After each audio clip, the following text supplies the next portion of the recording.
गुळपापडी केली आज मी. तर गॅसवर मोठी कढई ठेवलं, 4 वाट्या गव्हाचा पीठ घेतलं आणि चांगला भाजून घेतले सुक्या पहिला.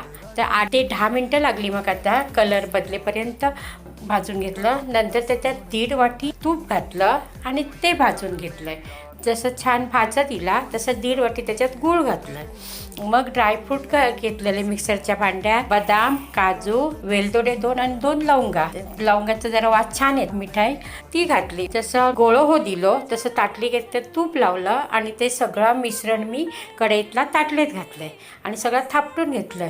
खूप गरम असतं तर वाटी कसा तूप जरा लावायचं, खालच्या बाजूला चांगलं प्लेन करून घ्यायचं. नंतर गरमच असताना त्याचे वड्या पाडून घे. तर मग मी ते वड्या पाडून घेतलं. सगळेच आता गरम असतं म्हणून काढलंय ना, हे एक काढून तुमका दाखवलं. गुळपापड्या छान झाल्या. माझा व्हिडिओ आवडला असेल तर लाईक करा, शेअर करा आणि सबस्क्राईब करा. नक्की करा हां.